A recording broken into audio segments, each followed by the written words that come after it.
ఈరోజు నేను కేసీఆర్ గారిని అడుగుతా ఉన్నాను, అయ్యా కేసీఆర్ గారు 7 సంవత్సరాలు అయింది కదా, ఈరోజు నరేంద్ర మోడీ గారు తెలంగాణలోని పేదలకు ఇల్లు కట్టివ్వడానికి డబ్బులు ఇవ్వడానికి అని ముందుకు వస్తా ఉంటే నువ్వెందుకు పేదలకు ఇల్లు కట్టివ్వలేదు అడుగుతా ఉన్నాను. నేను ఈరోజు ఈ భువనగిరి ఈ సభ ద్వారా ముఖ్యమంత్రికి విజ్ఞప్తి చేస్తా ఉన్నాను, అయ్యా కేసీఆర్ గారు నువ్వు ఎన్ని ఇండ్లు కడితే కేంద్ర ప్రభుత్వ వాటా ఎన్ని లక్షలు కట్టినా 20 లక్షలు కడతావా, 30 లక్షలు కడతావా, లేక తెలంగాణలో ఉన్నటువంటి ప్రతి పేదవాడికి ఇల్లు ఇస్తావా, ఇవ్వు, నేను గ్యారంటీ చెప్తానని కేంద్ర ప్రభుత్వం తరఫున కేంద్ర మంత్రిగా చెప్తా ఉన్నాను. ఎన్ని ఇళ్లు కట్టినా అన్ని ఇళ్లకు కేంద్ర ప్రభుత్వ వాటా ఇవ్వడానికి నా ప్రభుత్వము, మన ప్రభుత్వము, నరేంద్ర మోడీ గారి ప్రభుత్వము సిద్ధంగా ఉందని మనం చేస్తా ఉన్నాను. ఇల్లు కట్టాల్సిందిగా ఛాలెంజ్ చేస్తా ఉన్నాను. ఫామ్ హౌస్ లో కూర్చొని ప్రకటన చేయడం కాదు, పేదవాళ్ళకి ఇల్లు కట్టివ్వకుండా ప్రగతి భవన్ 10 ఎకరాల్లో కట్టుకోవడం కాదు. మాట ఇచ్చావు, నువ్వు కుర్చీ వేసుకొని ఇల్లు కడతానని చెప్పావు అంతటా.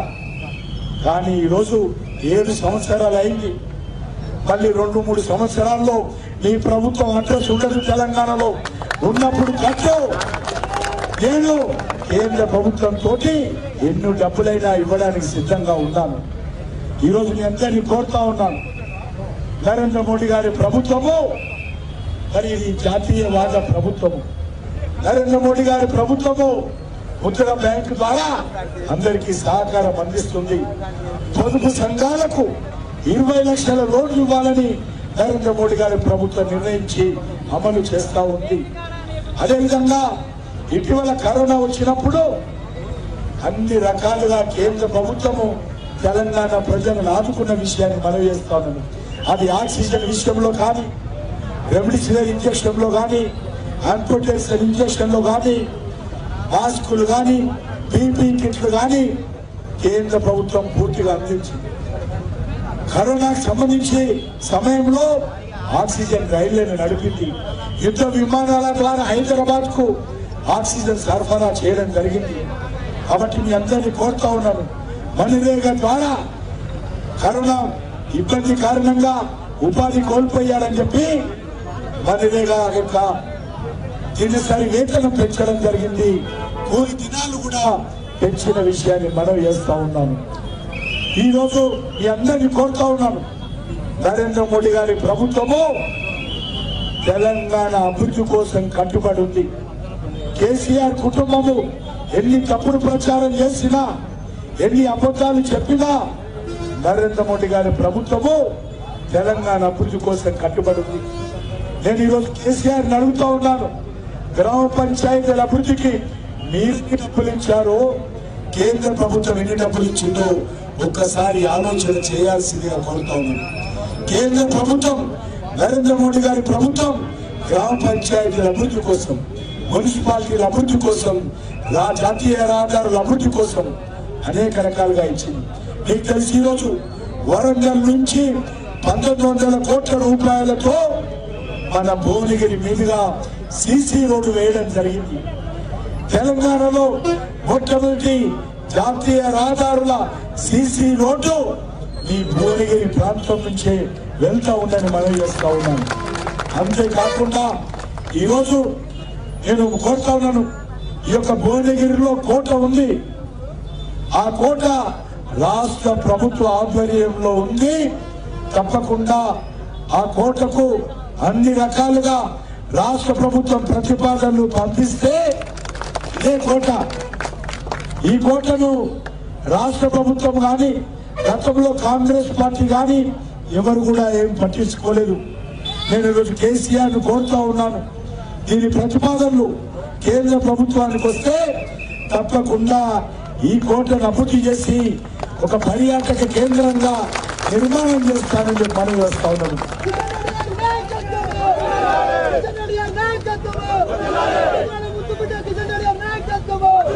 నాకు సాయంకాలం వరకు మీటింగ్లు ఉన్నాయి, నా గొంతును కాపాడుకోవాలి. కాబట్టి మీ అందరిని కోరుతా ఉన్నాను, నరేంద్ర మోడీ గారి ప్రభుత్వాన్ని ఆశీర్వదించండి, కేంద్ర ప్రభుత్వాన్ని ఆశీర్వదించండి.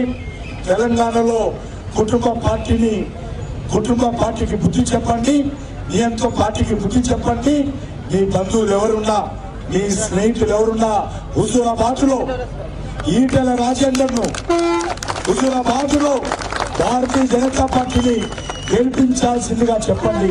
అనేక రకాల కుట్రలు కుతంత్రాలు చేసి అక్కడ బీజేపీని ఓడించాలనే దృక్పథంతో కేసీఆర్ గారు ఉదయం నుంచి సాయంకాలం వరకు హుజూరాబాద్ లో ఉన్నటువంటి ఓటర్లకు ఫోన్ చేస్తా ఉన్నాడు, కుల సంఘాలకు ఫోన్ చేస్తా ఉన్నాడు, వాహనాలు సూట్ కేసుల నిండా 100 కోట్లు పంపుతా ఉన్నాడు. నేను నిన్న కమలాపూర్కి వెళ్ళొచ్చాను.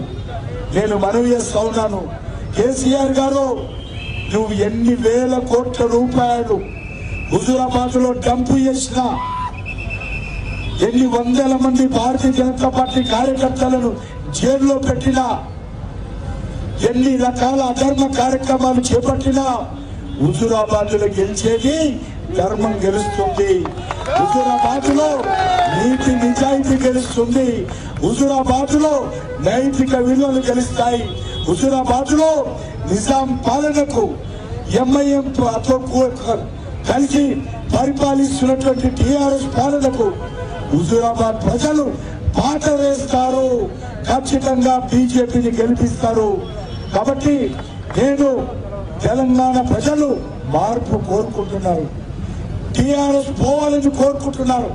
వచ్చే ఎన్నికల్లో ఖచ్చితంగా తెలంగాణలో టిఆర్ఎస్ ప్రభుత్వం పోతుంది, భారతీయ జనతా పార్టీ ప్రభుత్వము నరేంద్ర మోడీ గారి నేతృత్వంలో వస్తుంది.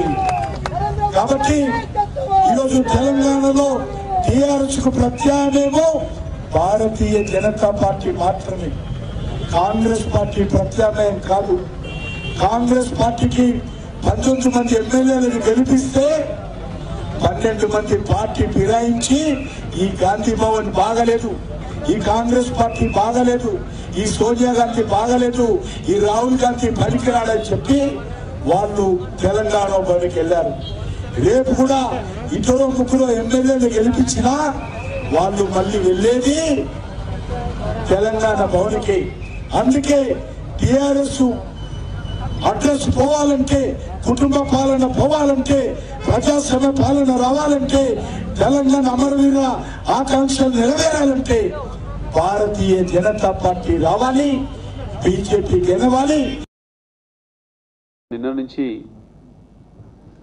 బీజేపీ పార్టీ కూడా, బీజేపీ పార్టీ సంబంధించిన కేంద్ర మంత్రి గారు కిషన్ రెడ్డి గారు ప్రజా ఆశీర్వాద యాత్రను మొదలుపెట్టి ప్రజల్ని మోసం చేసే యాత్రకు శ్రీకారం చుట్టిండు.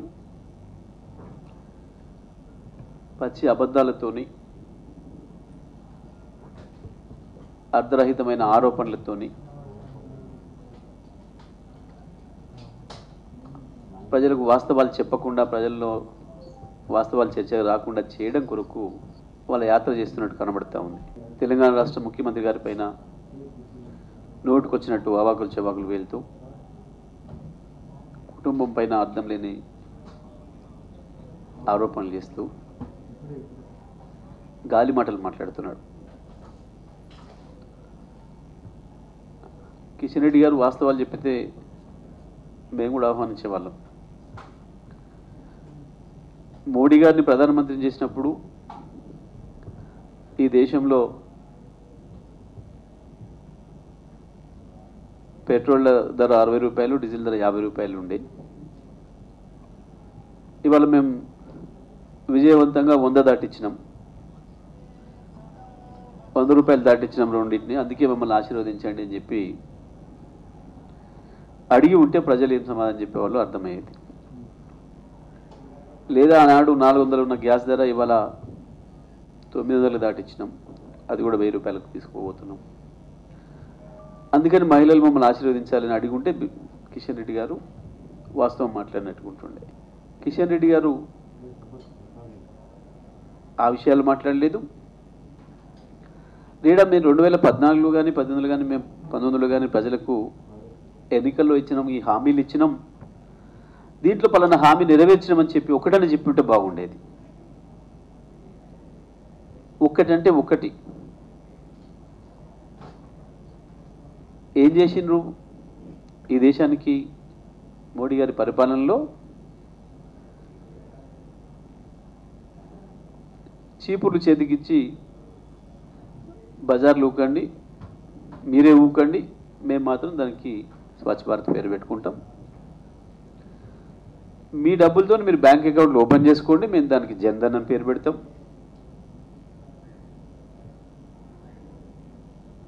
గివి చెప్పిండ్రు, గివి చేసిండ్రు.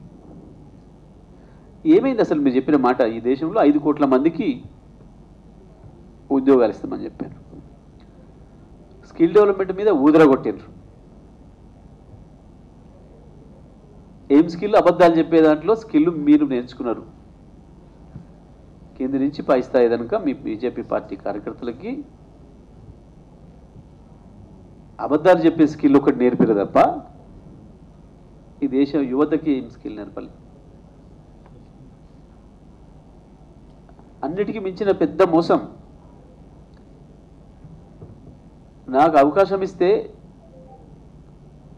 ఈ దేశ ప్రజల సొమ్మంతా, కష్టమంతా, ఈ దేశ ప్రజల చెమటంతా స్విస్ బ్యాంకుల్లో దాచిపెట్టబడి ఉంది, లక్షల కోట్ల రూపాయలు, వాటిని బయటికి తెస్తా అని చెప్పాను. నోట్ల రద్దు చేసినప్పుడు ఎందుకు చేసినారని అడిగితే మేము చెప్పినాం కదా, మీకు మాట ఇచ్చినాం కదా ఎన్నికల్లో, నల్ల డబ్బు మొత్తం బయటికి తెస్తామని చెప్పి, అందుకే రద్దు చేసినాం, దీంతో నల్ల డబ్బు తెస్తాం అని చెప్పినారు. నల్ల డబ్బు లేదు కదా, ప్రజల చేతుల్లో ఉన్న తెల్ల డబ్బే పోయింది. ప్రజల్ని పచ్చి దగా చేసిండ్రు, మోసం చేసిండ్రు. ఈ దేశ ప్రజల్ని నల్ల డబ్బును మరింత ఎక్కువ దాచుకోవడానికి ఉపయోగపడే 2000 నోట్లు తెచ్చిండ్రు తప్ప ఈ దేశానికి మోడీ గారి ప్రభుత్వం ఇచ్చిందేం లేదు. పైగా మమ్మల్ని మాట్లాడుతున్నారు, ఏందో వాళ్ళ డబ్బులు తెచ్చిస్తానంట, మేము వాటిని దుర్వినియోగం చేసినామంట. ఎక్కడ చూపిస్తావా కిషన్ రెడ్డి గారు? మీ పాలిత రాష్ట్రాల్లో, మీ పార్టీ పాలిత రాష్ట్రాల్లో బీజేపీ వరుసగా 20 సంవత్సరాల నుంచి, 15 సంవత్సరాల నుంచి, 10 సంవత్సరాల నుంచి, 5 సంవత్సరాల నుంచి పరిపాలిస్తున్న రాష్ట్రాలు చాలా ఉన్నాయి కేంద్రంతో పాటు. కేంద్ర ప్రభుత్వం కూడా మీరు ఉండగా ఒక్క రాష్ట్రంలో, అంటే ఒక్క రాష్ట్రంలో 2000 రూపాయల పెన్షన్ చూపిస్తారా? ఉన్నదా మీకు దమ్ము? చివరికి మీ మోడీ గారి సొంత రాష్ట్రం గుజరాత్లోనైనా చూపిస్తారా 2000 రూపాయలు, 3000 రూపాయల పెన్షన్? మీరు పెన్షన్ల పేరు మీద ఇస్తున్నది ఎంత? మేము దుర్వినియోగం చేస్తున్నది ఎంత? ఏది దుర్వినియోగం? 2000 రూపాయలు, 3000 రూపాయల పెన్షన్ ఇవ్వడం దుర్వినియోగమా? చూపిస్తారా మీ రాష్ట్రాల్లో కళ్యాణ లక్ష్మి, షాదీ ముబారక్ పథకాలు?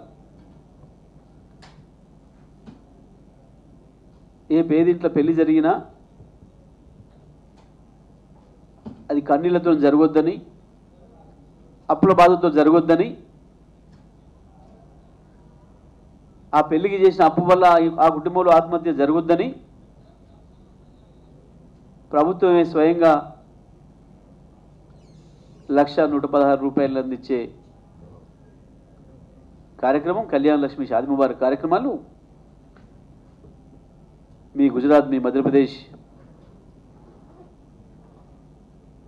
రాష్ట్రాలతో సహా ఇవాళ కర్ణాటకలో కూడా మధ్యలో ప్రజలు ఓడించిన, అక్రమంగానూ దుర్మార్గంగానూ పరిపాలన చేస్తున్న ఆ రాష్ట్రంలో చూపిస్తారా మీరు?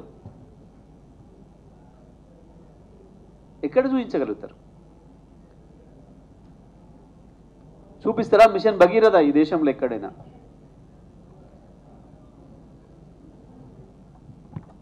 కట్టినరా ఒక్కటి కాళేశ్వరం లాంటి ప్రాజెక్టు మీ రాష్ట్రాల్లో? ఇదా దుర్వినియోగం? కేసీఆర్ చేసే దుర్వినియోగం ఇదన్నట.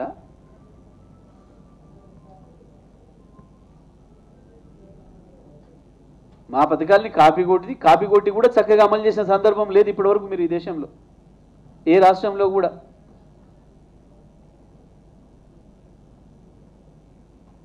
అబద్ధాలతో పార్టీలు నడుపుతాం, అబద్ధాలు చెప్పి కేసీఆర్ పైన ఉన్న ప్రేమను పోగొడతాం ప్రజల్లోంచి.